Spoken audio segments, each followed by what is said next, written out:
The recycling lie. How big oil fooled the world for 50 years. A plastic bottle with the recycling air drifts past a rusted barge through a river choked with foam and smoke. The label says, "Please recycle." The country it's floating through never sold the soda. It was exported along with a promise. Here's the gut punch. The companies behind that symbol knew most plastic wouldn't be recycled. They sold you the feeling anyway. We're bringing receipts, industry memos, dates, names, and the money trail. Your blue bin wasn't the solution. It was the PR plan.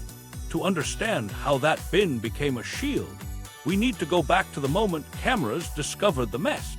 The problem meets the camera. It starts on the roadside. Late 1960s America, highways carving through suburbs, convenience exploding, and with it a rash of throwaway culture. Cans, cups, plastic wrappers, brand logos splayed across the shoulder. Families drove past the evidence every weekend. Television news crews began turning the lens toward gutters and riverbanks, stitching images of smog-cloaked skylines to footage of picnic trash and grocery bags tangled in trees. The mood shifted from novelty to nuisance, then anger. Meanwhile, the country watched rivers actually catch fire. In 1969, the Cuyahoga in Cleveland flared, an oil-slicked surface igniting under a rail trestle. It wasn't the first time a river burned, but this time there were pictures, reporters, and a nation primed for change. Smog in Los Angeles felt like a permanent afternoon. The Santa Barbara oil spill had already stained beaches and birds, and now packaging, lightweight, cheap, everywhere, was the villain people could see in their hand. Here's where the public story and the corporate story begin to diverge. On the streets, the chant takes shape: ban throwaways. Early environmental groups and local leaders point at materials, not just behavior. The logic is straightforward. If a thing is made to be used once and tossed, the litter problem is baked into the design. Activists call for deposit laws to keep bottles in loops or outright restrictions on single-use packaging. Newspaper editorials ask why taxpayers should foot the bill for cleaning up corporate waste. While that was happening in New York and Ohio, boardrooms in St. Louis and Atlanta were reading the same headlines with a different set of stakes. Beverage and packaging companies had just spent a decade pivoting away from refillable glass toward lighter, one-way containers, aluminum, and increasingly plastic. The new model slashed logistics costs, ended reliance on bottle washing depots, and shifted responsibility for empty containers from companies to the public sector. Profits looked better. The road, however, was suddenly full of their trademarks. What nobody outside the strategy meetings knew at the time, the producers of that packaging were already funding a counter-message. Rather than let ban throwaways define the problem, they seeded the idea that the crisis was about people littering, not packaging design, not materials, people. A coalition coalesced, Keep America Beautiful, whose donors included beverage, packaging, and petrochemical giants. Their pitch landed with precision: don't regulate products, educate individuals. Microstory: in a newsroom in 1970, a young editor watches B-roll of a trash-strewn creek. He asks a reporter, "Do we know which company made this stuff?" The reporter shrugs. "We know who tossed it." 20 minutes later, the segment airs with a tight close-up of a hand dropping a wrapper. The brand is out of frame. The responsibility squarely in view. Television became the amplifier. Public service announcements ran between sitcoms and baseball games, instructing viewers to carry out what they carried in. The tone was moral. The scenery was pristine until it wasn't, a tidy narrative arc that put the audience in the protagonist's or the culprit's shoes. It worked emotionally because it asked for a simple act: be better. What nobody said on screen was that the cheapest path for companies was to make and sell more disposables while asking the public to change. This was the moment everything changed. Televised outrage threatened regulation. Lawmakers in several states floated bottle bills that put deposits on containers and required companies to take empties back through a system that actually closed loops. The packaging lobby recognized the danger. Deposit systems weren't just an annoyance. They made reuse competitive and forced producers into the cost of recovery. Meanwhile, activists were blunt. If you can carry it in, you can carry it out. But why are we forced to carry it out at all? Unknown to them, across town, ad agencies were storyboarding a new kind of environmental narrative. The scenery would be iconic. The music would ache. The culprit would be you. Keep America Beautiful and its corporate donors greenlit spots that reframed the problem at the point of disposal, not the point of design. That framing didn't just soften political pressure. It provided cover for the next wave of materials, plastics. with a promise that personal responsibility and later recycling would manage the waste. Here, where the camera lens did double duty. It held up a mirror to real pollution and then, through repetition, redefined the villain. Viewers saw litter, they felt shame. The shame motivated cleanups and anti-litter laws that targeted behavior. It also diverted momentum away from mandates on producers. In the aftermath, cities launched beautification days. Corporations funded trash bags, not redesigns. The throwaway economy kept humming. Meanwhile, something else was happening in science and industry.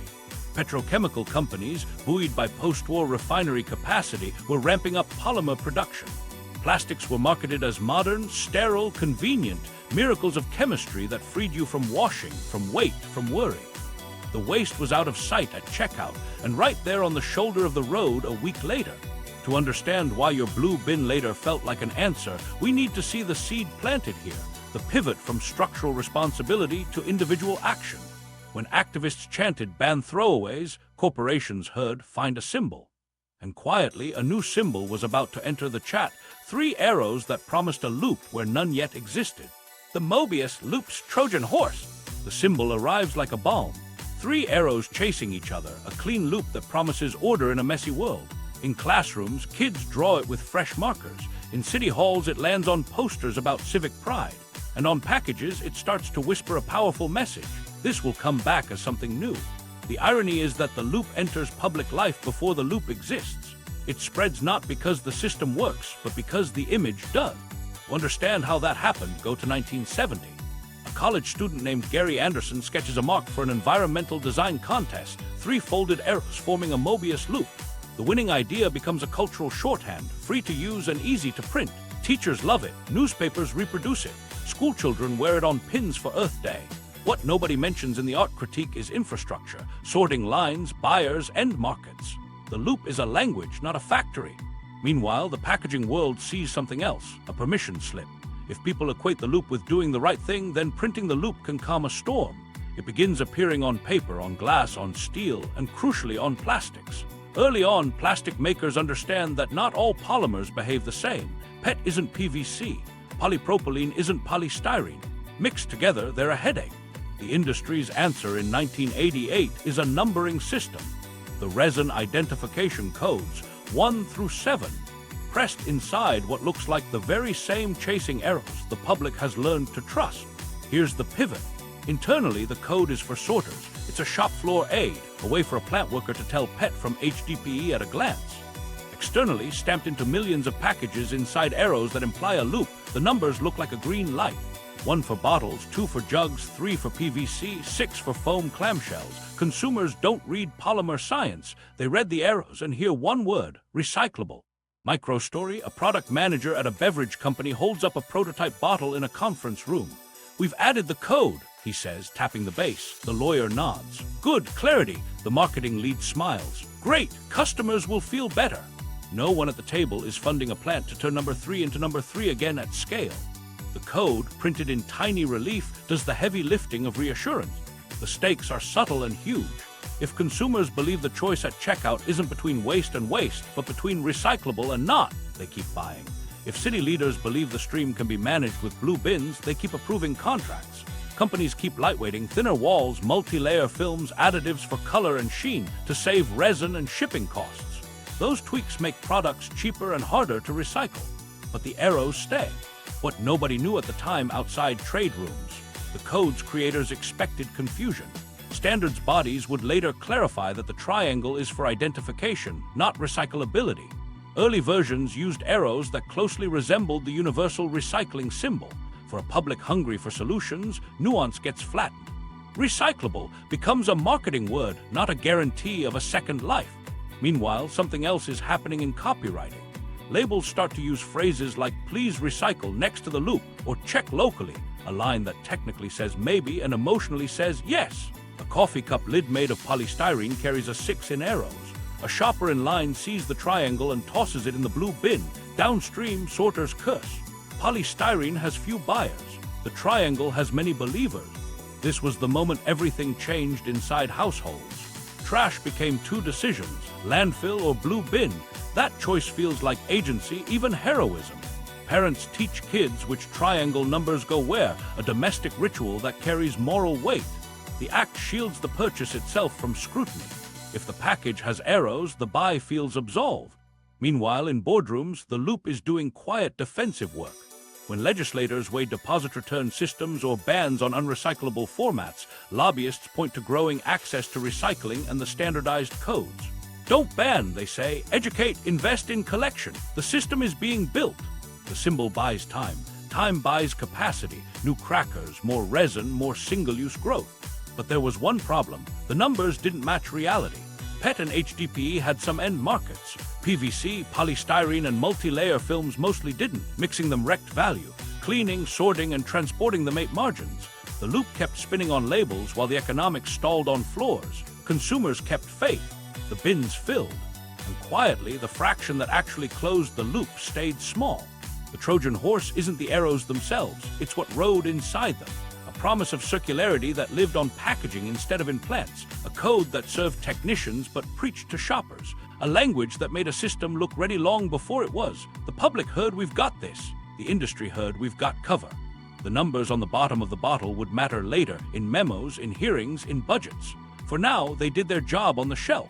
They knew. Internal memos and quiet admissions. The arrows soothed the public. Therefore, the real question becomes, what did the people printing them say when the cameras were off? To answer that, open the file drawers. The paper is blunt in ways the ads never were. Stakes first, if the leaders of plastics and packaging knew large-scale recycling wouldn't pay for itself, then every symbol on a bottle doubled as a promise they couldn't keep. The consequence wasn't abstract. Cities budgeted for programs premised on markets that didn't exist.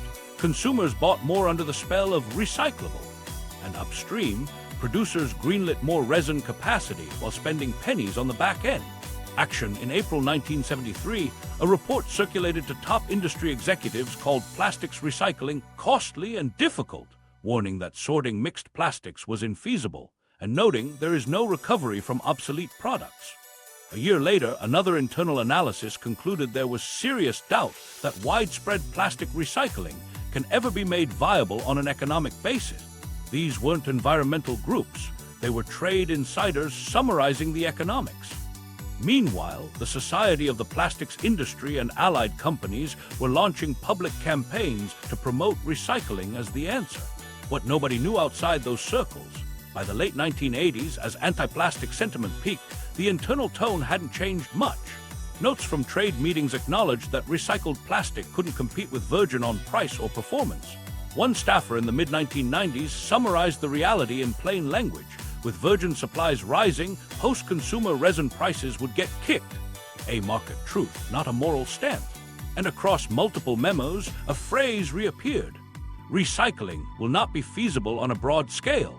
Meanwhile, the capital spending told its own story.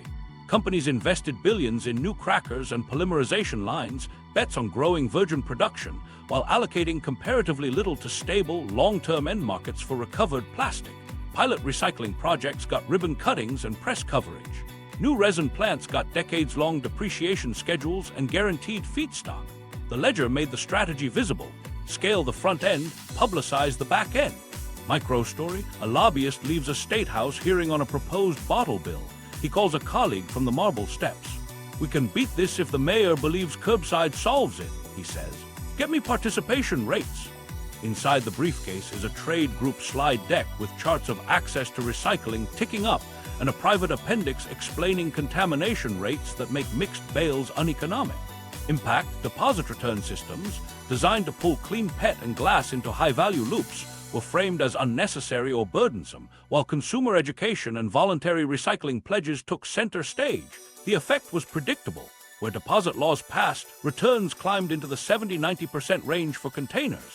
Where they didn't, material stayed mixed and cheap to discard. Industry messaging leaned on the existence of programs, not their net outcome. Parallel action in corporate PR, keep the green promise alive. Ads touted recyclability. Press releases announced partnerships.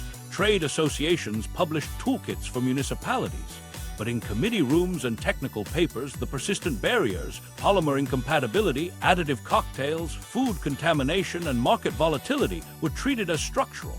The private verdict kept clashing with the public line. This was the moment everything changed inside the narrative machine. If recycling was a long shot, then the PR had to be a sure thing. The strategy crystallized into 3 moves. First, shift responsibility to individuals: the litterer, the sorter, the conscientious shopper. Second, oppose restrictive policy: bottle bills, material bans, design mandates, by arguing education and access would suffice. Third, amplify symbols and pilot successes to maintain optimism, while lobbying bought time for virgin capacity to expand. Meanwhile, something else was happening in the accounting. City contracts masked the economics. Municipalities were often told programs would pay for themselves through material sales. On the ground, contamination and low commodity prices blew holes in budgets. Internal industry documents acknowledged that mixed streams kill viability. Publicly, the answer was always more outreach. Human moment: a municipal recycling coordinator holds a glossy brochure from a trade coalition promising technical assistance. He flips to the back where the grant amount covers bins and signage, not downstream buyers. His phone buzzes. The hauler is raising the contamination fee again. What nobody said into a microphone: making more complicated packaging, multi-layer films, tinted resins, composite labels, saved producers money and added marketing appeal while pushing recovery costs onto everyone else. The memos didn't moralize, they measured. They concluded the loop wouldn't close at scale without controls on design and guaranteed demand. Then they fought those controls. Impact cascaded. Consumers grew attached to the ritual of the blue bin, mistaking participation for outcome. Lawmakers shown steady growth in access, delayed harder measures. Producers enjoyed the best of both worlds: reputational cover from recycling rhetoric and operational freedom to push single-use growth. When markets hiccuped, the gap between symbol and system snapped into view. Set the stakes for what's ahead. The documents aren't ancient history, they're the operating manual. They explain why, when exports dried up and commodity prices fell, programs faltered. They explain why advanced recycling is rolled out every decade as a fresh miracle. And they establish intent, not ignorance, but a calculated bet that public belief in recycling would outlast the economics. Transition: with the narrative secured, they needed optics to match: bins on curbs, pilots on the news, and the sense of a system scaling. So the next act wasn't a technical breakthrough. It was an infrastructure mirage. The PR masterstroke: keep America beautiful and friends. While lawmakers weighed deposit bills in hearing rooms, another story was being written in edit bays. The most famous frame was a close-up, a single tear sliding down a man's cheek as trash lands at his feet. The Crying Indian spot, launched in 1971 with the Ad Council and Keep America Beautiful, did something elegant and devastating. It took anger aimed at producers and redirected it to the viewer. The final line sealed it: people start pollution, people can stop it. Stakes: this wasn't just advertising. It was architecture for blame. If the audience walks away thinking the crisis is about manners, not manufacturing, then legislators target littering fines, not packaging rules. The consequence is policy drift, behavior campaigns over design standards, cleanups instead of reuse systems. And quietly, the companies funding the message keep selling disposable. Action, Keep America Beautiful, had been built for exactly this moment. Founded in 1953 by leaders from American Can, Owens, Illinois, and later joined by Coca-Cola and others, the coalition presented itself as a civic group fighting litter. In truth, it was a donor table of beverage, packaging, and petrochemical interests that had the most to lose if states forced a return to refillable containers or slapped deposits on every bottle. Through KAB, they paid for PSAs, classroom kits, and community grants that made anti-littering a moral duty. Meanwhile, something else was happening in legislatures. Bottle bills, simple deposit return laws, were gaining traction because they worked. Where they passed, return rates shot up and roadsides cleared. KAB and allied trade groups mobilized against them, arguing that deposits were expensive and unfair, that the real answer was comprehensive anti-litter education and voluntary recycling. They poured money into coalitions with friendly names, commissioned studies to emphasize program costs, and warned of lost convenience for consumers. Micro story: in a small-town council chamber, a volunteer presents photos from a river cleanup, hundreds of branded bottles pulled from reeds. He asks for a 5-cent deposit ordinance. The next week, a KB-affiliated representative appears with a binder. Let's partner on litter education. Deposits punish honest shoppers.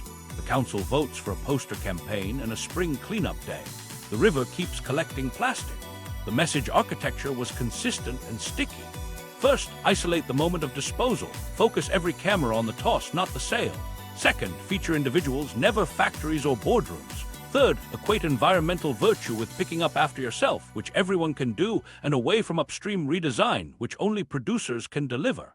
The crying Indian ad was the apex of that formula, a highly produced mirror that told viewers the problem was their hand. What nobody knew at the time was the production roster behind the curtain. The donors list included beverage giants, packaging firms, and later petrochemical players with direct stakes in single-use growth. Their fingerprints were on policy briefs, school curricula, and the talking points that local leaders repeated. When a mayor announced a new anti-litter push, a national sponsor's logo often hovered on the banner. Impact: over the next decade, litter became a civic responsibility. Cities handed out bags and scheduled volunteer days. Police wrote more citations for tossing. Meanwhile, deposit bills were kneecapped in many states, delayed or watered down by industry coalitions that warned of costs and consumer backlash. Where deposits did pass, they did it over fierce opposition. Where they didn't, KAB's softer alternative filled the space. Parallel action in PR, the language of recycling was folded into the playbook. As curbside pilots appeared, KAB and partner campaigns celebrated participation and access, a metric tailor-made for press releases. The optics matched the narrative: bins on curbs, volunteers in branded t-shirts, kids earning badges for sorting. It felt like a movement. It also kept attention on end-of-pipe solutions instead of product design and producer obligation. Human moment: a teacher opens a KAB kit in 1982. Inside are posters, stickers, a glossy booklet on litter prevention, and a short film. Her class organizes a park cleanup and fills a mountain of bags. The kids are proud. None of the materials mention that state deposit laws were enacted cut container litter by orders of magnitude without relying on volunteer labor. This was the moment everything changed in policymaking tone. Personal responsibility became the refrain. Companies adopted it in their own ads. Please don't litter, give a hoot, keep your city beautiful. The phrase did quiet legal work. If responsibility sits with the consumer, then the producer's liability shrinks. When activists pushed for mandates on refillables or bans on unrecyclable formats, they ran into a wall of civics lessons. Meanwhile, KAB's credibility as a nonprofit shielded its sponsors. Journalists described it as an environmental group. City councils treated it as an impartial partner. The duality, civic face, corporate funding, let it operate in classrooms and council chambers where overt lobbying would have been unwelcome. In the aftermath, policy aimed at behavior, not material. Litter laws got sharper. Beautification budgets grew. The waste stream kept swelling with one-way packaging, now buffered by a national ethic that said the solution was better disposal and more participation. When recycling finally surged into the mainstream, it slotted neatly into this frame. Bins replaced deposits in the public imagination, and the companies that helped build that frame were ready with the next reassuring promise. The system is working, keep buying. Pilot programs and the mirage of scale. Bins hit the curb like confetti after a parade. Mid-1980s into the 1990s, municipalities roll out blue bins with press conferences and ribbon cuttings. Camera crews pan across tidy cul-de-sacs where kids hold up rinsed milk jugs. The numbers sound electric. Participation rates jump from single digits to majority overnight. A mayor smiles into a mic and says, "We're diverting tons from landfill." Residents feel part of a fix, one rinse and toss at a time. Stakes: what cities bet on wasn't just civic pride, it was a business case. They were told recycling could pay for itself through commodity sales. That promise lured tight budgets into long contracts. If it held, disposal costs would drop, landfills would last longer, and the community could call itself green without raising taxes. If it didn't, the shortfall would quietly sink into service fees and emergency budget transfers. Action: the first weeks of collection look hopeful. Trucks brim with paper, cans, and plastic bottles. At the Materials Recovery Facility, the MRF, conveyors hum, magnets yank steel from the stream, eddy current separators flick aluminum, and manual sorters pull what they can from a blur of containers. Paper behaves, metal pays, then plastic shows its teeth. PET bottles arrive with labels that don't wash off, caps of polypropylene, PVC sleeves, and occasional food sludge. HDPE milk jugs do all right, but tinted detergent bottles bleed value. Film plastic tangles machinery like seaweed on a propeller. Polystyrene clamshells ride the belt like ghosts, present, unruly, worth little. Meanwhile, commodity markets are moody. A bale of mixed paper is saleable 1 month, underwater the next. Aluminum props up entire programs. Glass shatters into a glitter that MRFs struggle to sell unless they've got a local buyer for aggregate. Plastics, PET and HDPE sometimes move.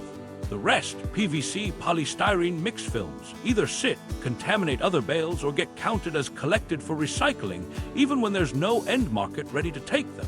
Micro story: a city recycling coordinator stands on the MRF floor with ear protection, watching a PET line.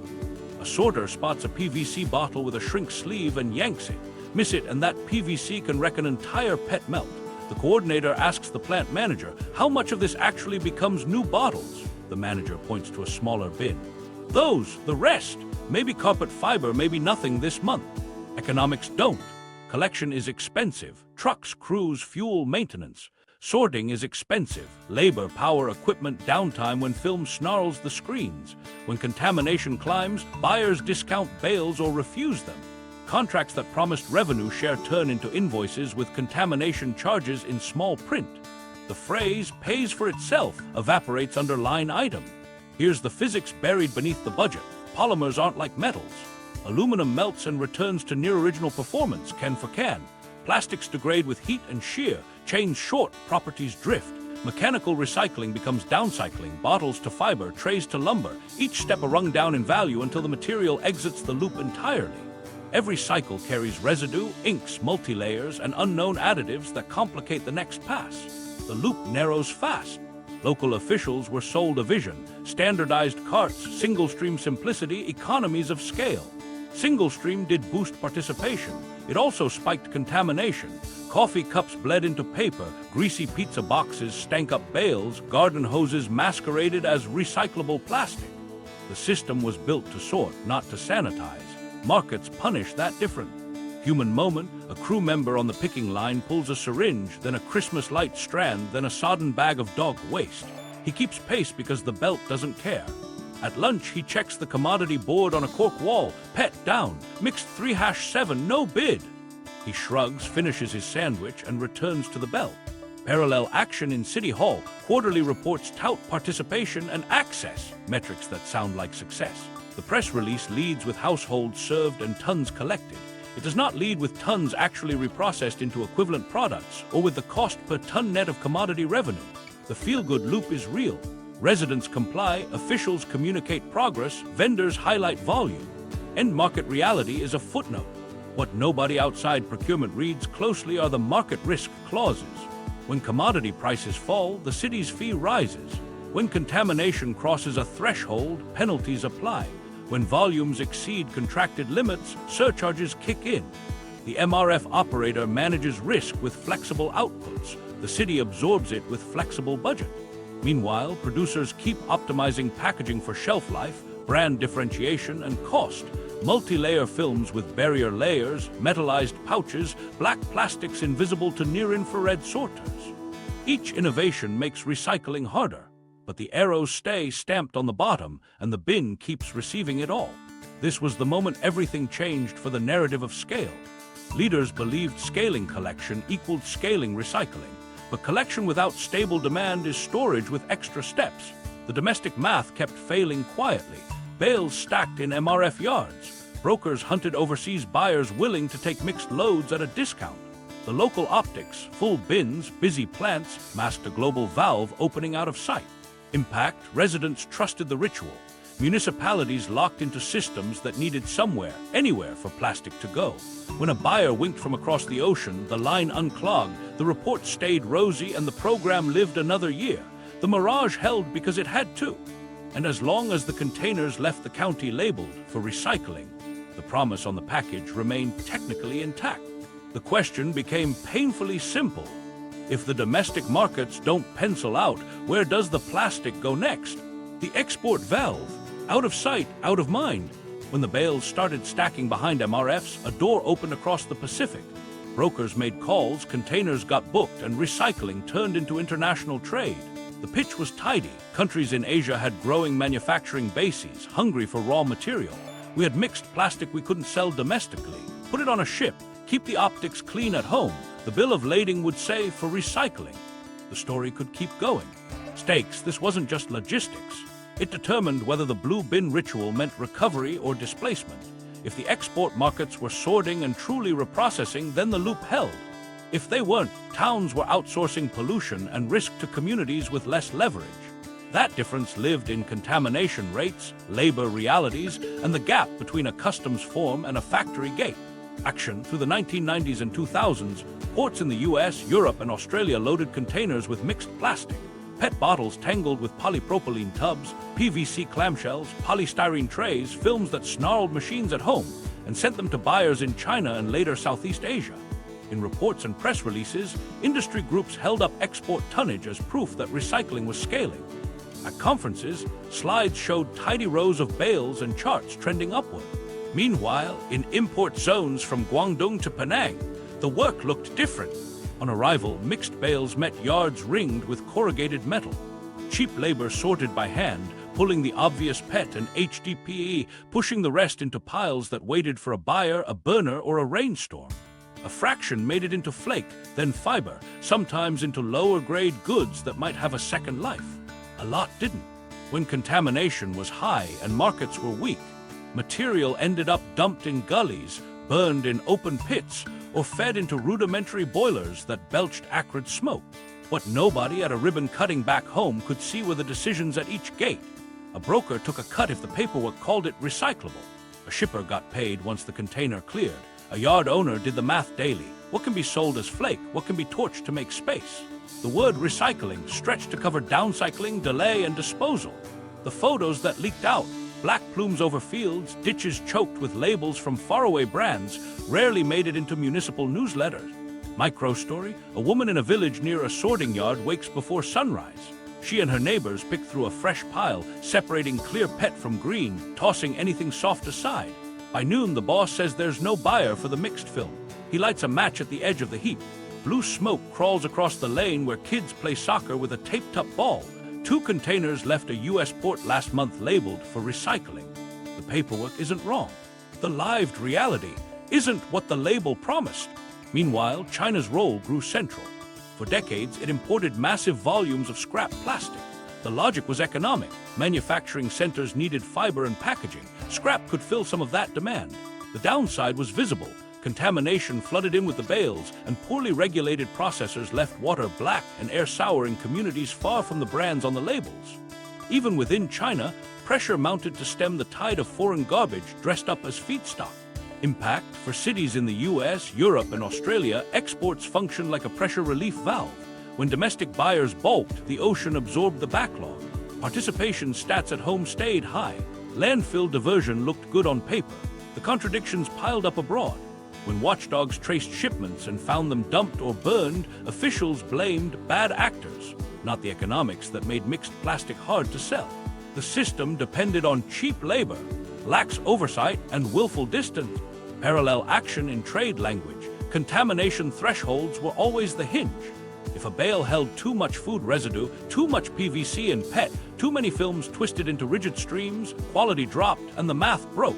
Exporters hunted for yards willing to accept more contamination for less money. Importing countries tried to tighten inspections. Smugglers learned to misdeclare loads. Containers got rerouted to ports with weaker enforcement. Human moment, a customs officer in an Asian port cuts open a bale and pulls a clump of oozing takeout containers. He shakes his head.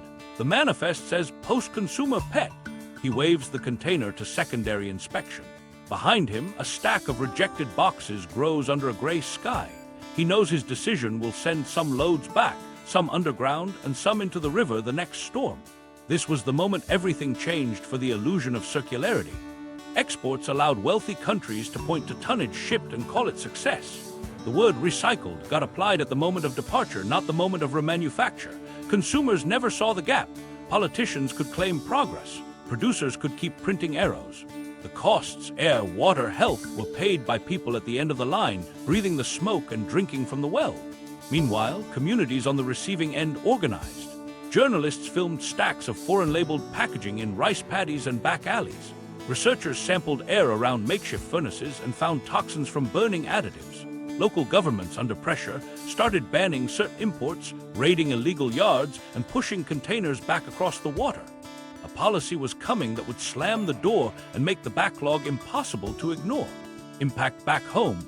With the export valve closing, bales would have nowhere to go. MRF yards would fill. Cities would face uncomfortable choices: stockpile, landfill, or burn. The narrative that we're recycling would smash into the reality that we were exporting responsibility. And the next scene would look like panic. National sword and the panic. The door slammed on January 1, 2018. China's national sword policy cut contamination limits to near zero and banned dozens of scrap categories outright. Overnight, the pressure valve snapped shut. Containers that once slipped through with a wink now got flagged, opened, and turned away. The numbers told the shock. Imports of scrap plastic into China fell by roughly 99% within a year. All that recycling had to land somewhere, and for the first time, it wasn't going to be far away. Stakes, this wasn't a policy footnote. It exposed what the blue bin had been leaning on for decades: exports. If that route disappeared, every assumption inside municipal budgets, hauler contracts, and corporate sustainability decks got tested in public. The consequences were immediate: stockpiles, suspensions, and a scramble to find any buyer at any price anywhere. Action. In the weeks after National Sword hit, MRF yards filled with bales of mixed paper and plastics that had once sailed to Guangdong and beyond. Brokers desperately rerouted to Malaysia, Vietnam, Indonesia, temporary stand-ins that didn't have China's capacity. Ports choked. Southeast Asian governments, flooded with contaminated loads, tightened rules, then sent boxes back. At home, cities faced choices they weren't prepared to announce. Some quietly landfilled what they'd collected. Others sent mixed plastics to incinerators under waste-to-energy labels. A few suspended curbside collection altogether, issuing terse notices about market conditions. Human moment: a public works director in a mid-sized town reads an email from the MRF operator. Effective immediately, plastic 3-7 has no market. Fee adjustment attached, he calls the mayor. We can pay triple to move it, or we can stop taking it. The mayor asks, what will people think if we admit we're dumping it? The director looks at the photo on his desk, his kid holding a blue bin at a school assembly, and says nothing for a long beat. Meanwhile, commodity prices rolled downhill. PET and HDPE took hits, mixed plastics collapsed. The revenue columns that once softened collection costs turned into liabilities. Haulers invoked contamination clauses and levied surcharges. Residents, still rinsing and sorting in good faith, watched news segments of bales stacked behind warehouses and asked the question that cut through spin: is any of this actually getting recycled? This was the moment everything changed in the media. Reporters stopped filming cheerful curbside footage and started following containers. Investigations tracked bales to ports, to yards, to ditches and burn pits abroad. They quoted researchers. Only a small share of plastic had ever been recycled, single digits over the long arc. The gap between participation and outcome finally made the evening news. Industry's first pivot was rhetorical. Trade groups framed National Sword as a quality issue, not an indictment of the model. We must improve material cleanliness, they said. Cleanliness mattered, but the underlying economics didn't move. Many polymers still lacked end markets, and mixed streams still killed value. The second pivot arrived with a familiar sheen: advanced recycling. Advanced recycling promised to crack the code plastic by plastic had refused to solve. Pyrolysis, gasification, depolymerization turn hard-to-recycle plastics into oil monomers, chemicals. The pitch hit the right notes: circularity without messy sorting, fuels without drilling, feedstock without landfills. It wasn't new. Versions of it had been floated for decades. But in the panic after National Sword, it returned as a lifeline and a talking point. Announcements flowed. Pilot plants, partnerships with big brands, glossy renderings of modular units next to MRFs. Microstory: a state lawmaker tour a demonstration unit. A rep gestures at a stainless vessel. We take mixed plastics and convert them to usable hydrocarbons. The lawmaker asks, what's the yield? What happens to the residue? The rep smiles. We're optimizing. Later, at a hearing on a proposed producer responsibility bill, lobbyists cite emerging technologies as reasons to delay mandates. Let innovation scale, they say. The vote gets pushed to the next session. Impact: some projects produced limited outputs with high energy inputs and complex waste streams of their own. Many counted recycling via book and claim credits and mass balance accounting, selling brands the right to say they used circular feedstock even when physical molecules didn't align. Regulators in several states carved out definitions that let thermal conversion sidestep incineration rules. The language advanced. The tonnage barely did. Back on the ground, municipalities kept improvising. Some invested in slower, costlier dual-stream collection to reduce contamination. Others renegotiated contracts, paying more to keep programs alive for paper, metal, and the two plastics with consistent buyers. Residents were told to check locally, a phrase that masked the whiplash. What was collectible last year wasn't this year, and tomorrow's guidance might change again. Meanwhile, producers stayed on message. Recycling was essential, consumers should keep participating, and breakthrough technologies were on the horizon. The juggernaut of virgin resin construction, fueled by cheap ethane and decades-long bets, didn't slow. In presentations to investors, the growth curve for plastics held steady. In presentations to the public, the solution curve leaned on future tech and improved education. What nobody could spin were the numbers at scale.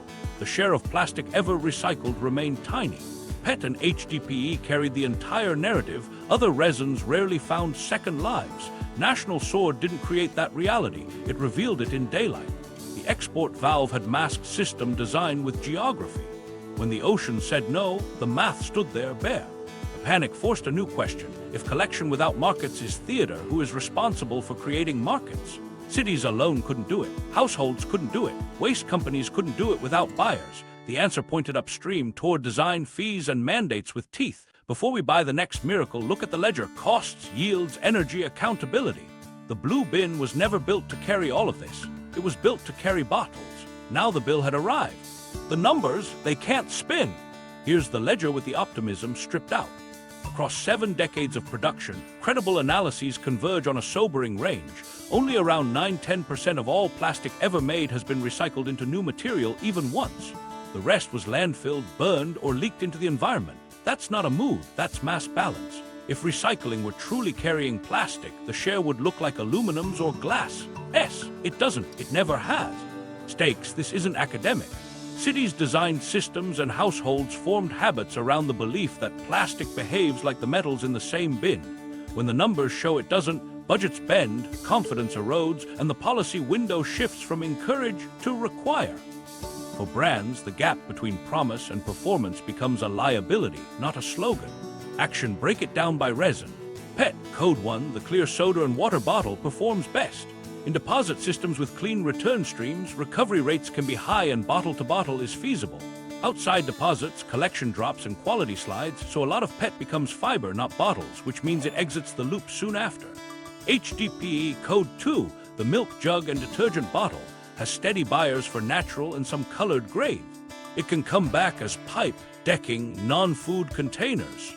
Bottle-to-bottle happens, but not nearly at the rate marketing implies. Then the cliff. PVC, Code 3, and polystyrene, Code 6, are rarely recycled at scale. PVC's chlorine content and additives are headaches for both mechanics and chemistry. One stray PVC piece can ruin a PET melt. Polystyrene foams are light, bulky, and contaminated. Shipping air doesn't pay. Polypropylene, Code 5, has grown some end markets lately, but mixed PP from curbside streams is still a tough sell. Code 4 films, LDPE, and friends jam MRFs and require specialty take-back to have a shot. Even then, the outputs are usually downcycled products with limited secondary markets. Code 7, Other, is a catch-all that already tells you the story. If you can't even name the polymer cleanly, the downstream buyer pool shrinks to near zero. What nobody in the ad copy mentions is degradation. With each mechanical pass, heat and shear shorten polymer chains. Unknown contaminants, inks, fillers, plasticizers ride along. Properties drift. That's why downcycling isn't an insult, it's physics. A clear PET bottle might become polyester fiber for carpet or fleece. That fiber won't become a food-grade bottle again without costly sorting and purification, and often not even then. The loop narrows until, after a few cycles, the material drops out entirely to landfill or incineration. Impact: you can feel the weight shift from households to systems. Participation can be perfect and still not move these constraints. Contamination matters, but even a pristine bale of the wrong resin won't conjure a buyer where the economics don't exist. That's why outcome metrics beat access metrics. Access to recycling is easy to grow. High quality recycled into equivalent products is the number that actually changes waste. Meanwhile, the price of virgin resin keeps undercutting the story. Cheap ethane from shale gas feeds crackers that churn out PET, PE, PP with consistency recyclers can't match at scale. When oil and gas are low, recycled polymer loses on both cost and performance. Even in up markets, recycled content faces spec barriers. Food contact approvals, color, odor, and the variability brands resist. That's not a moral failing, it's a business model colliding with material limit. Micro story, a buyer at a packaging company examines 2 pellets in her palm, virgin PET, crystal clear and uniform, and recycled PET, slightly tinted with a spec sheet that includes a footnote about prior use variability. Her procurement dashboard shows the virgin at a lower price this quarter. Marketing wants recycled content on the label. Operations wants throughput. She splits the order. The billboard gets the bigger font, the plant gets the cheaper resin. Physics won't budge for press releases. Mixed polymers don't magically separate. Multi-layer films designed to keep oxygen and light away from food resist the same processes that try to take them apart later. Dark pigments hide from optical sorters. Adhesives and labels carry hitchhikers into the melt. Each designed for shelf choice has a cost at sort twin that someone else pays. So who pays? Extended Producer Responsibility, EPR, puts fees on producers to fund collection, sorting, and end markets with modulated rates that reward design that actually recycles. Where EPR is law, targets come with penalties and data must match outcomes. Voluntary pledges will use 25% recycled content by 2025. Sound bold until you ask who's underwriting the system that produces that content and what happens if they miss. Without fees and standards, the bill keeps landing on municipalities and the environment. Human moment, a state legislator sits with a stack of testimonies. On top is a letter from a small town that suspended plastics collection after national soared. Beneath it, a brand's pledge brochure with lush photos and future dates. She circles one question: who writes the check when pledges meet physics? This was the moment everything changed in the conversation. The numbers boxed out spin.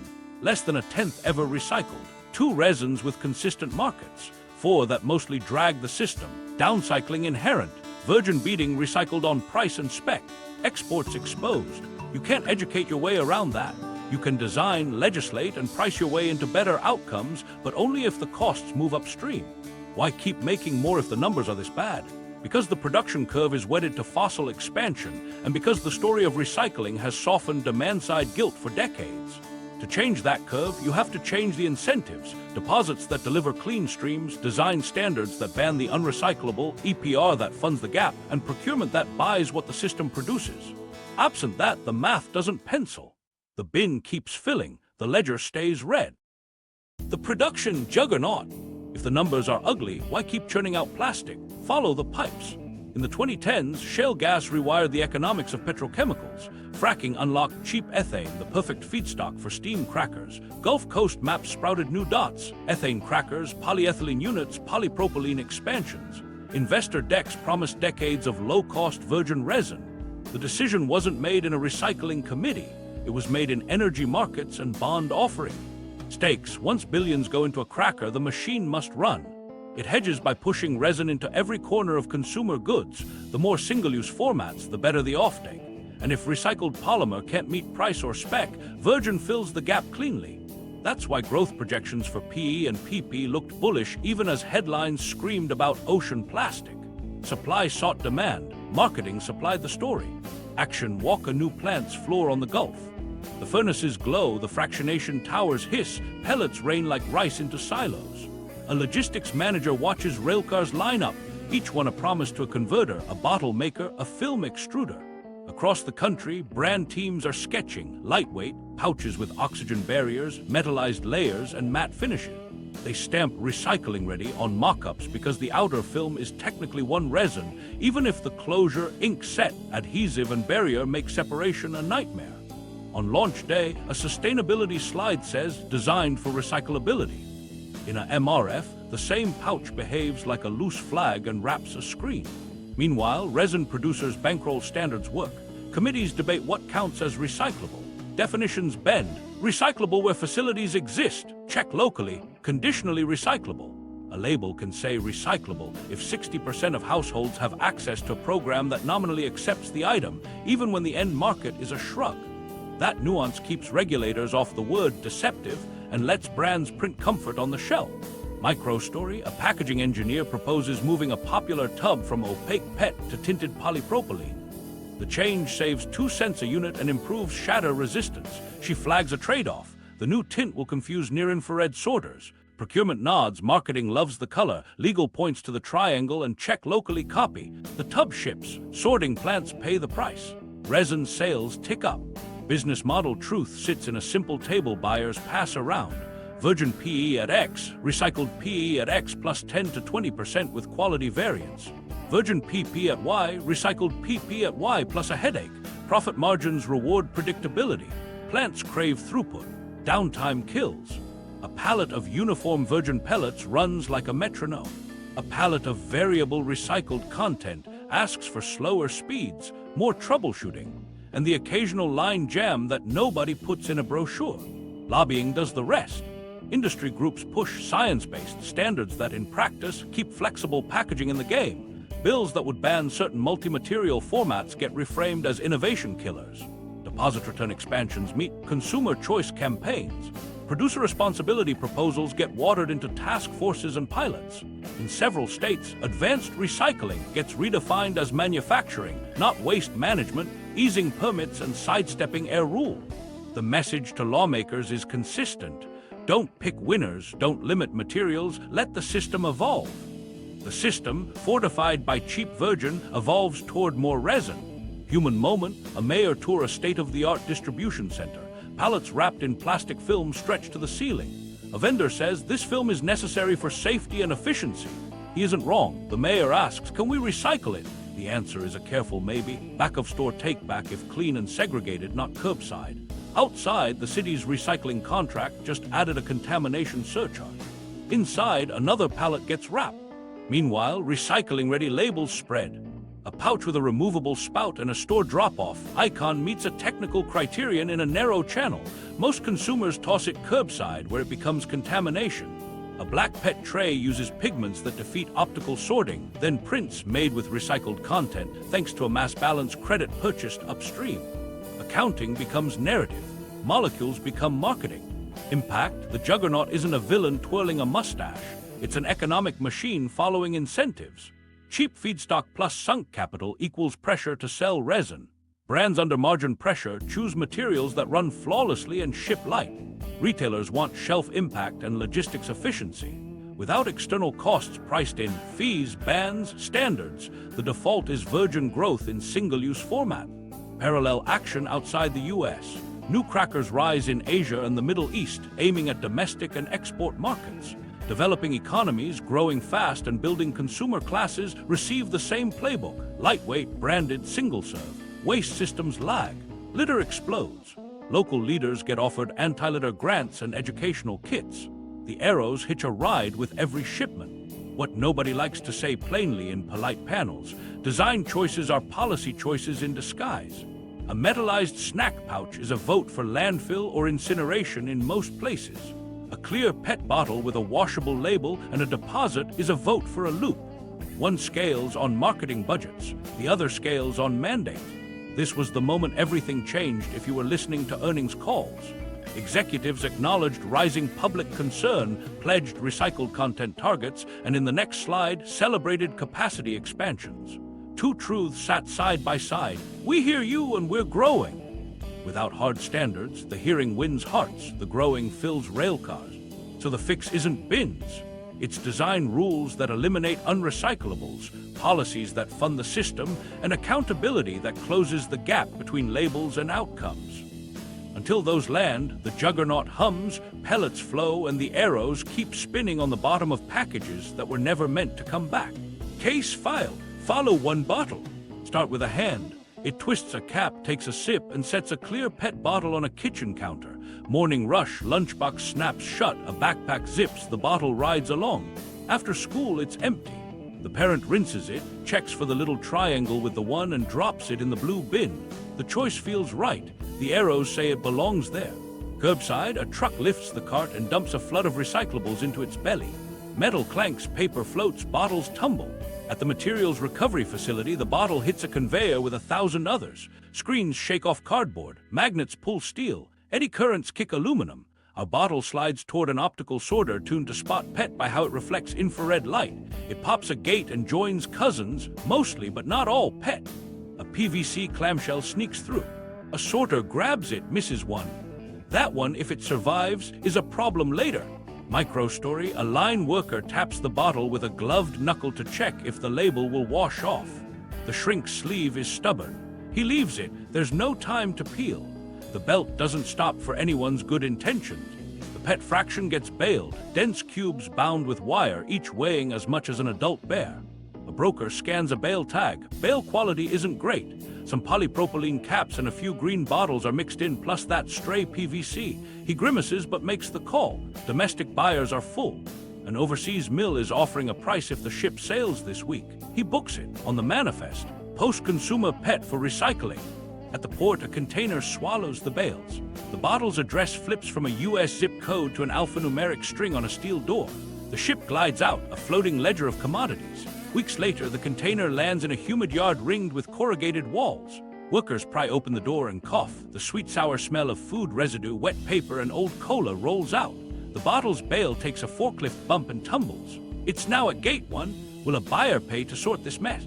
A yard owner runs a quick triage. Clean, clear bottles, sellable. Green bottles, discounted. Shrink sleeves, an extra step. Labels with gummy glue, paid. He hires a dozen workers for the morning. They sit on low stools, hands flying. Our bottle lands in a clear pile. Good news. A kid pauses to show a cap he found. The supervisor waves him back to work. The sun climbs. Sweat drips. The piles shift. Next stop is the wash line. Bottles ride a belt into a shredder. Knives chew PET into flake. The shrink sleeve shreds too. In the floating tank, PET sinks. Caps and label fragments float unless glue drags them down. A clump of PVC from a mis-sorted tray makes it into the sink fraction. That's the landmine. If too much PVC rides with PET, the batch will haze, smell, and crack when reheated later. A technician checks a readout. Chlorine content looks a tick high. He shrugs. The client is making fiber, not bottles. They can blend it down. The flake hits a dryer, then a bagger. Our bottle is now a sack of grayish chips headed to a spinning mill. The invoice says recycled PET.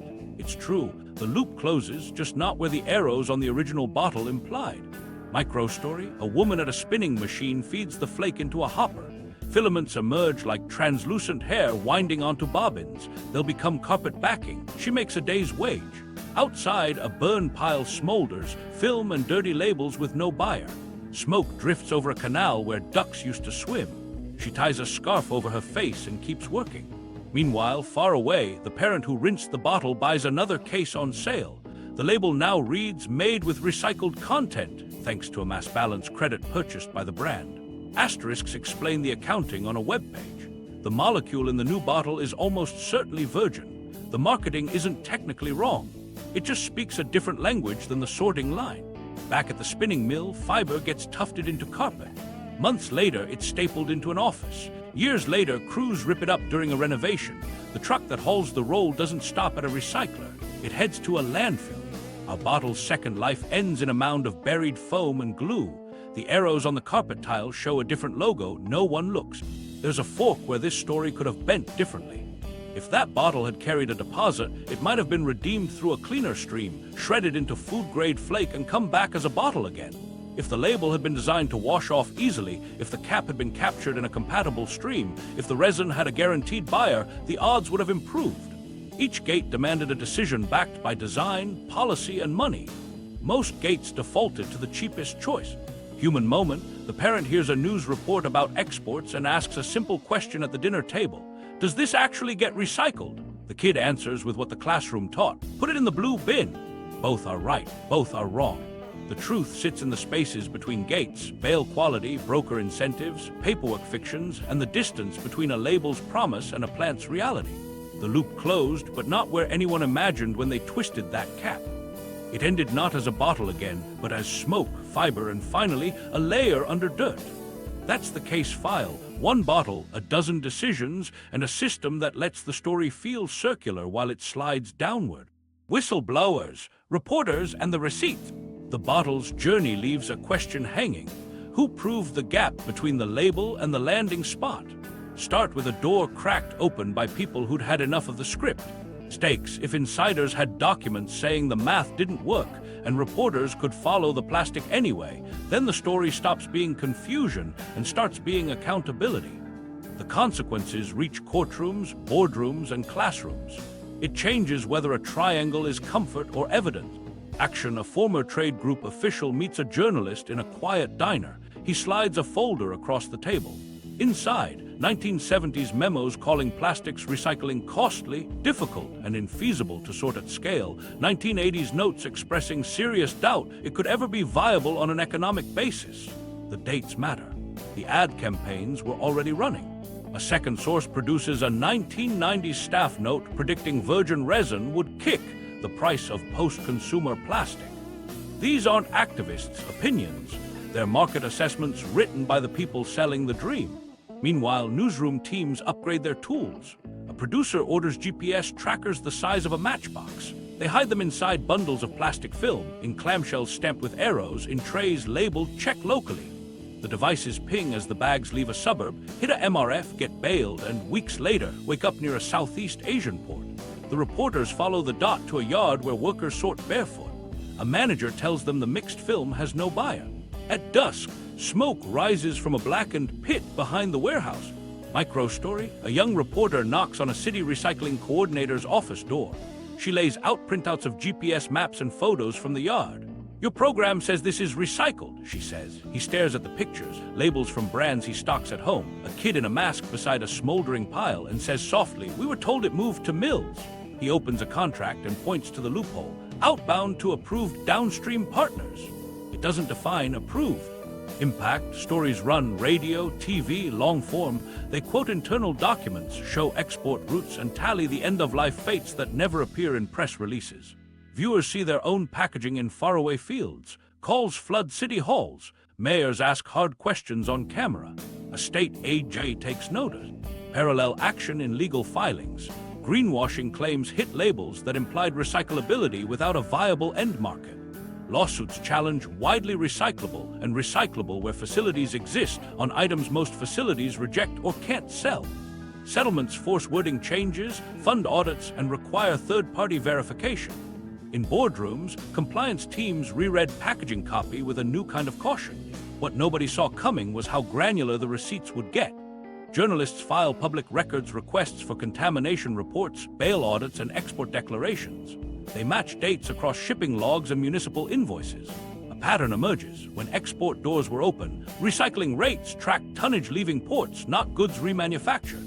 When those doors closed, market disruptions suddenly erased categories that had been counted as successes for years. Human moment: a brand sustainability lead fields a call from a reporter asking about a 100% recyclable claim on a multi-layer pouch. The lead explains store drop-off pathways and pilot projects. The reporter asks for tonnage actually reprocessed into equivalent film. Silence. The lead finally says, "We're working on it," and hangs up to find legal already drafting new label language. Meanwhile, whistleblowers surface from inside ad and lobbying worlds. A retired agency creative describes briefs that never mentioned producer responsibility, only personal responsibility. A former lobbyist recalls steering lawmakers away from deposit bills toward education. They aren't villains, they're narrators of a playbook. Micro-story: at a conference, a panelist from a municipal hauler admits on stage that their company Landfill mixed 3-7 during the post. National sword crunch while contracts still called it recycling. A hush falls. Phones record. The clip spreads. Trust slips. Impact spreads into procurement. Some cities write contracts that require proof of domestic reprocessing, not just collection. Audits demand chain of custody documents down to the mill with spot checks. Programs stop accepting plastics that lack credible end markets, even if it hurts participation metrics. Residents grumble. The data holds. Investigations also pressure the advanced recycling narrative. Reporters tour pilot plants, collect emissions permits, and ask about yields. How much becomes monomer or oil versus char, off-gas or low-value outputs? They find projects counting recycled through mass balance accounting that lets a refinery call a portion of its output circular without a one-to-one physical link. The story explains the accounting. Viewers understand the difference between credits and molecule. Parallel action in the marketplace. Retailers quietly adjust specifications. A national chain tells suppliers it won't accept certain unrecyclable formats or misleading labels. Another signs on to standardized recyclability labeling tied to real access and markets. The pressure flows upstream. Human Moment, a community organizer in a port town, holds a meeting with photos of rejected containers stacked in their industrial park. "We're not a dumping ground," she says. They push the city to require transparency before approving new bales for export. A week later, a shipment gets turned back at the gate for contamination. The organizer smiles for the first time all month. This was the moment everything changed in storytelling power. For decades, symbols beat spreadsheets. Now the receipts beat the symbol. The journalists didn't argue, they mapped. The whistleblowers didn't grandstand, they read minutes. The lawsuits didn't moralize, they parsed words against outcomes. The effect wasn't a scandal that vanished, it was a baseline that stuck. Meanwhile, industry comms evolved. Claims got narrower. Recyclable where facilities exist, seeded to check locally. Some brands set real recycled content targets tied to supplier contracts and invested in processing capacity. Others doubled down on hope and pilots. The gap between those paths grew visible, set the stage for solutions. The people who surfaced the receipts didn't stop at exposure. They pointed to systems that worked, deposits with 80–90% returns, producer-funded programs with design rules, bans that eliminated dead-end formats. The proof of failure became a map to success. And the next question moved from who's lying to who's paying. What works when producers pay? The receipts changed the question to who pays. And the places that answered with producers didn't just shift money, they changed outcomes. Start with the rule of thumb. When the people who design and profit from packaging fund its afterlife, design moves, data improves, and recovery stops being theater. Producer responsibility, EPR, looks dry on paper. Fees on packaging paid by producers pooled into a fund that runs collection, sorting, education, and crucially end markets. The fees aren't flat, they're modulated. A clear PET bottle with a washable label pays less. A multi-layer snack pouch pays more. A black tray invisible to optical sorters pays a lot. The fee sends a quiet message a designer can't ignore. Make this easier to recycle or write a bigger check. Action in jurisdictions with EPR, the first visible change is not a new bin, it's a new spec sheet. Labels shift to water-soluble adhesives. Sleeves change to perforated, easy-tear films. Opaque and tinted resins recede. Producers, no longer externalizing sorting headaches, stop pretending a metallized pouch is a maybe and start phasing it out. Municipalities feel the difference as contamination penalties shrink and bale quality stabilizes. Contracts stop hiding market risk in fine print and start guaranteeing domestic outlets tied to the fund that's paying the bills. Meanwhile, deposit return systems, bottle bills, are the blunt instrument that keeps delivering. Put 10 or 15 cents on a container and design a straightforward return network. Reverse vending machines in supermarkets, staff depots, mobile trucks in rural towns, and the material comes back clean, predictable, and in volumes that make remanufacture real. PET bottles arrive without food residue. Aluminum comes back in a closed loop. Glass returns without being embedded in paper fine. The numbers climb, returns in the 80s and 90s. MRFs stopped gambling on mixed streams for those items because they never hit the mixed stream. Downstream, bottle-to-bottle PET is no longer a miracle, it's a routine. Micro story, a retiree in a dense neighborhood walks 2 grocery bags of empties to a corner store. The reverse vending machine clunks, scans, swallows, and spits out a receipt worth a few dollars. She buys eggs with it. Behind the wall, a clean bale of PET waits for a scheduled pickup. No one is guessing about markets. A reclaimer has a contract pegged to the deposit system's steady flow. Material bans and design standards do the unsentimental cleanup. When regulators simply remove dead-end formats, polystyrene foam foodware, oxo-degradable plastics, certain multi-layers, the system stops spending millions sorting items that become headaches downstream. Design standards tackle the rest. Next, tethered to bottles, minimum label coverage, mandatory transparent PET for beverage containers, color restrictions that keep material visible to optical sorters. These aren't press releases. They're line items in rules with enforcement. The effect is immediate. A MRF manager looks at a line of PET and sees fewer contaminating sleeves, fewer black trays, and bales that finally meet a buyer's spec without heroic hand sorting. Impact accelerates when public procurement aligns with the system. Governments commit to buying products with verified recycled content, trash bags, benches, pipes, packaging for their own operations, so the end markets stop being promises and start being purchase orders. Reclaimers invest in wash lines and extrusion because someone will buy the pellets. Brands that need recycled content to meet targets sign offtake agreements years out, underwriting capacity. Prices stabilize enough that a municipal budget can plan beyond next quarter. Meanwhile, reuse and refill models, long treated like nostalgia, turn practical when producers fund and own the logistics. Returnable glass in a deposit network, standardized reusable takeout containers in a city zone with drop points and industrial wash hubs, bulk dispensers for staples with durable packages that circulate thousands of times. These work when the entity responsible for the package's end of life also benefits from not constantly buying new ones. The metrics shift from participation to turns. How many cycles per container before retirement? Waste drops because the business model rewards durability, not discard.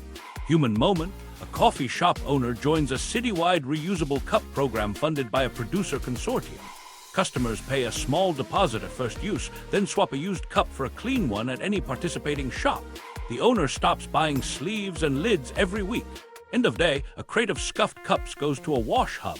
At month's end, a credit arrives from the consortium for avoiding single use. He smiles at the line of regulars holding green-topped reusables, and at the trash that fills half as fast. What nobody gets to do in these systems is hide. EPR requires audited reporting, tonnage put on market, tonnage collected, tonnage actually recycled into defined categories. False comfort, accepted in programs, is replaced with outcome data tied to fees. If a format lags, its fee rises or it gets delisted. If a producer misses a recycled content mandate, penalties apply or access to the market tightens. The point isn't punishment, it's alignment. Yes, there are trade-offs. EPR shifts costs upstream and producers try to pass them down. That's why design standards and fee modulation matter, to prevent the cheapest escape route from being pay and keep polluting. Yes, deposits ask retailers to host returns. They need support and space. Yes, reuse requires logistics and sanitation that aren't trivial. But each of these frictions buys real outcomes. Cleaner streams, higher quality feedstock, less waste by design. Microstory, a packaging engineer opens a fee schedule from a producer responsibility organization. 2 options for a 500 milliliter beverage. A clear PET bottle with a perforated label and tethered cap carries a base fee. A tinted bottle with a full-body PVC sleeve and glued label carries a fee 3 times higher. She runs the numbers. The marketing team wants the tint. The CFO circles the fee column. The bottle stays clear. This is where the narrative flips. The blue bin never had the leverage to rewrite packaging. Producer fees, deposits, bans, standards, and guaranteed markets do. They move choices from hope to math, from optics to operations. When producers pay, the system stops asking residents to rinse their way out of a design problem and starts asking designers to design their way into a recovery solution. The advanced recycling loop. After National Sword, a shiny promise rolled back onto the stage.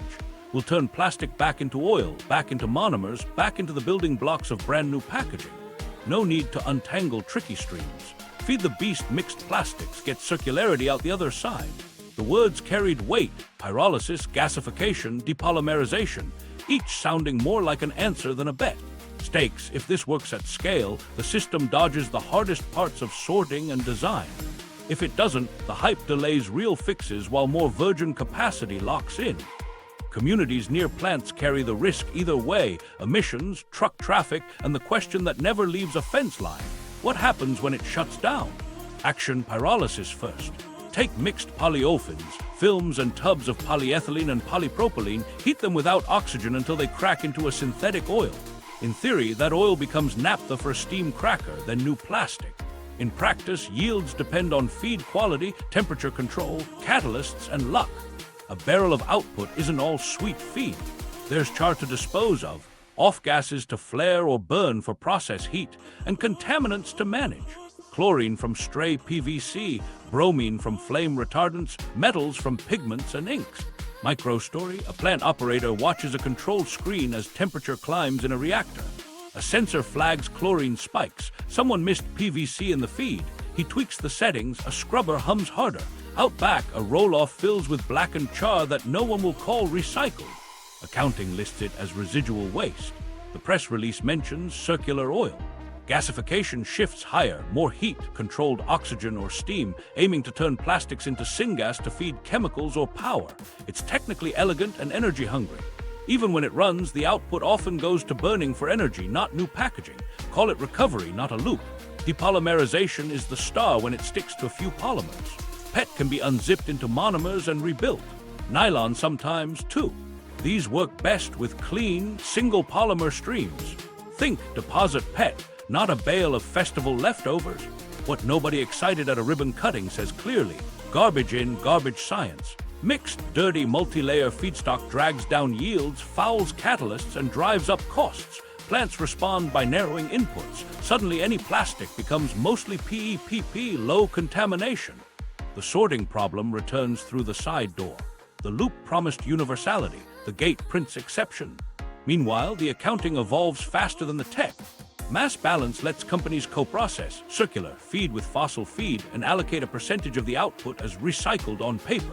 A refinery takes a small stream of plastic-derived oil, blends it with a river of virgin, and sells credits. A brand buys the credits and claims circular content in a shampoo bottle.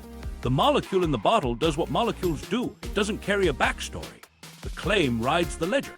Regulators wrestle with how to label that without turning marketing into chemistry. Human moment, a neighbor living downwind reads a permit notice for an advanced recycling facility. At the hearing, she asks about emissions, VOC limits, dioxin controls if PVC slips in, flares for off-gas. The company rep assures her, "We're not incineration." She nods, then asks about where the char goes. The rep says, "We're exploring beneficial uses." She writes down 2 words, landfill likely. Some states help by redefining certain thermal conversion processes as manufacturing, not waste treatment. The permits get easier. Public oversight loosens.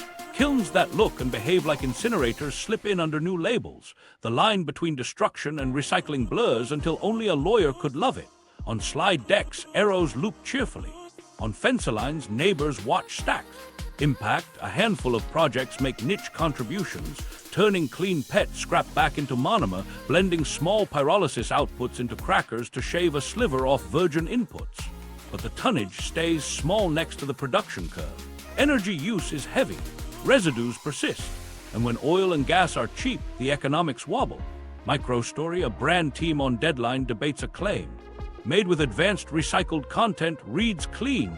Compliance pushes for a footnote. Via mass balance, marketing balks. Legal splits the difference. A QR code leads to an explainer no one scans. The bottle hits shelves. The arrows and the phrase do their work. Meanwhile, the pitch keeps circling back to the same promise. Scale is coming. Investors see renderings, not rows of steady plants. Communities offered jobs and cleanup feel the itch of deja vu. If feedstock is hard to recycle plastics, that means someone else is still sorting and delivering it, which means all the infrastructure we failed to fund suddenly matters again. You can't feed a reactor with wishful thinking. What actually helps is narrower and less glamorous. Set guardrails. Require transparent yield reporting. What percent becomes feedstock for new plastic versus fuel versus waste. Ban claims that count energy recovery as recycling.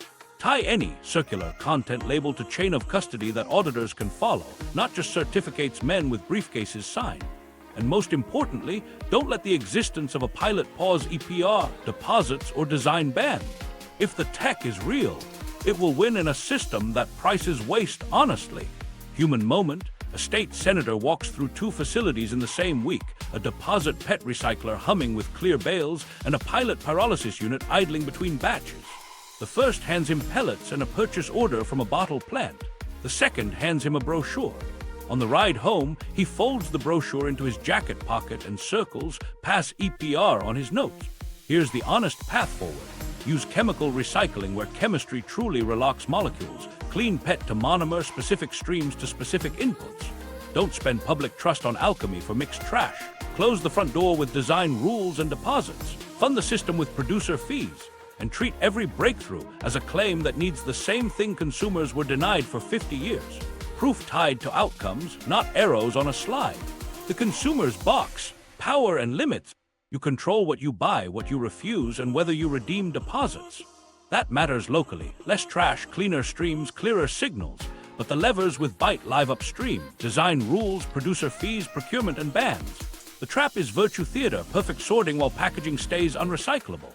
Build leverage, support deposits, vote for EPR, push retailers' specs, join local ordinances, file public records requests. Boycotts and shareholder pressure move headlines, policy moves tons. Personal action opens the door, law walks through it. The meaning, why the lie endured. The bottle in the ditch, the arrows on the label, the ad with the tear, none of it was random. The lie endured because it did a specific job for the people who needed time. Time to build crackers, time to saturate shelves, time to turn a convenience into a default. Recycling wasn't a solution, it was a strategy to hold the line while production scaled. Stakes were always political power disguised as personal virtue. If you believed your bin made it right, you were less likely to demand bottle deposits or design bans. If city leaders could point to participation rates, they were less likely to pick fights with billion-dollar lobbies. Responsibility slid downhill by design, from producers to towns, from towns to households, from households to the last person on the line pulling a PVC bottle before it ruined a melt. To understand why it worked, go back to the moment the camera found litter on highways and oil on beaches. The early environmental movement aimed upstream, at design, at throwaway culture, at corporate decisions hiding behind packaging. The response reframed the problem as your behavior. People start pollution. People can stop it. It's brilliant because it's not false. People do litter, but it's also a trap. If the only available choices are single-use, the choice was made before you walked into the store. What nobody in the ad agency had to say aloud. Symbols beat spreadsheets in the short run. A triangle suggests order, return, redemption. It's the perfect shield. You didn't have to prove the loop, you only had to print it. For decades, that worked better than any recycling plant ever did. Legislators heard from constituents who felt virtuous. Brands ran campaigns that kept the arrows and avoided the fees. Municipalities stretched budgets to keep programs alive because the optics were non-negotiable. Meanwhile, the production curve surged for reasons far from a blue bin. Cheap feedstock and sunk capital turned plastic into a pillar of profit. Once that machine was built, the story around it became a moat. If recycling might fix the end of life, someday why regulate the front door now? Task forces replaced standards, pledges replaced penalties, pilots replaced procurement. By the time the receipts landed, the infrastructure was in. Human nature helped. No one wants to feel complicit in harm every time they shop. The ritual of rinsing and sorting offered absolution.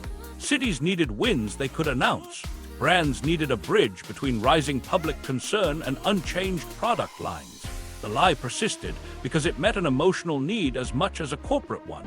The need to believe we were doing enough with the tools we had. But the physics didn't care. Polymer chains still broke, multi-layers still resisted, markets still balked. National Sword didn't invent the truth, it forced everyone to see it at once. Exports had been the curtain. When it fell, the stage was bare.